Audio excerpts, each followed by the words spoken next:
Et si l'IA de 2026 n'était plus une simple démo magique, mais une vraie infrastructure stratégique, aussi critique que votre ERP ou votre data center. Aujourd'hui, on va voir comment 5 annonces majeures redessinent silencieusement le rapport de force dans l'IA. Bienvenue dans le débrief IA en 10 minutes. 3 fois par semaine, on décrypte pour vous les actus IA qui ont un vrai impact business. Lundi, mercredi et vendredi à 10 heures. Si vous voulez gagner du temps tout en restant à jour sur l'IA, vous êtes au bon endroit. On commence par le gros coup de la semaine. Anthropic, qui met 400 millions de dollars sur coefficient bio. Pourquoi c'est énorme? Parce que ça montre que la bataille de l'IA se déplace clairement vers les secteurs à très forte valeur ajoutée et la biomédecine est en tête de liste. Concrètement, coefficient bio, c'est quoi? Une boîte spécialisée dans l'analyse biomédicale avancée capable d'exploiter des volumes massifs de données cliniques, génétiques, d'essais cliniques. En combinant ça avec des modèles comme Claude, Anthropic ne veut plus seulement générer du texte ou du code, mais accélérer la découverte de molécules, l'optimisation des essais, voire la personnalisation des traitements. Pour les pharma, les biotech, les hôpitaux, ça veut dire cycle de R&D plus court, scénario simulé par l'IA avant d'investir des millions et potentiellement un avantage concurrentiel écrasant pour ceux qui sauront brancher leurs data sur ces modèles. Mais il y a un revers, la concentration du pouvoir. Si les capacités d'IA biomédicale les plus avancées se retrouvent chez quelques hyperscalers, la dépendance technologique des systèmes de santé et des labos va exploser. Côté régulation, attendez-vous à ce que les autorités se penchent vite sur l'usage de ces modèles pour des décisions médicales critiques. Deuxième grand mouvement, Google qui annonce ses nouveaux modèles Gemma 4 en open weight avec un gros focus sur le raisonnement et le multilingue. On est dans la continuité de la stratégie, proposer des modèles puissants mais réutilisables par l'écosystème, sans aller jusqu'au full open source. Pourquoi c'est clé? Parce qu'on sort enfin d'une logique, un gros modèle pour tout faire. Les modèles comme Gemma 4 sont pensés pour être intégrés, adaptés et finement spécialisés. Agent d'IA interne, copilote pour métier, assistant multilingue pour le support client, etc. Pour les entreprises, ça change deux choses. Un, on peut construire des produits différenciants en partant de briques open weight sans tout réentraîner de zéro. Deux, le multilingue sérieux devient accessible, ce qui est critique pour les groupes européens ou internationaux. Le message stratégique de Google est clair. Ils veulent être la couche IA de base sur laquelle tout le monde construit, des startups aux grands groupes. Si vous travaillez dans le produit ou la data, la question à vous poser c'est est-ce que mon prochain POC IA doit encore repartir de zéro ou est-ce que j'explore sérieusement ce genre de modèle prêt à adapter? Troisième actualité. Cloudflare lance M-Dash, une plateforme open source en TypeScript pour intégrer l'IA côté web avec un accent très fort sur la sécurité. Pourquoi un acteur de l'infrastructure web s'y met?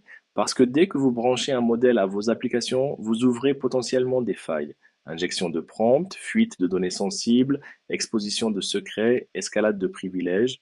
M-Dash propose un cadre pour contrôler ce que l'IA peut voir, filtrer et journaliser les inputs et outputs, appliquer des politiques de sécurité cohérentes avec le reste de votre stack.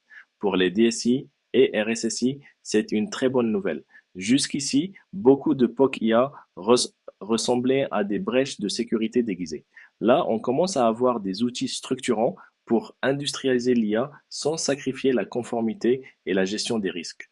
En clair, l'IA n'est plus juste un gadget dans un coin. Elle est traitée comme un composant critique de votre architecture applicative.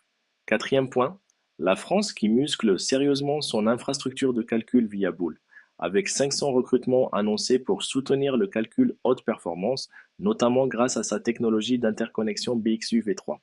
Pourquoi c'est stratégique? Parce que la bataille de l'IA se joue autant dans les modèles que dans les data centers, les GPU et les interconnexions. Sans infrastructure de calcul souveraine, vous dépendez totalement des clouds américains pour entraîner et faire tourner vos modèles. Avec ce plan de recrutement et ces investissements, la France envoie un signal. On veut des supercalculateurs capables de soutenir nos propres besoins d'IA dans la recherche, la défense, l'industrie, la santé.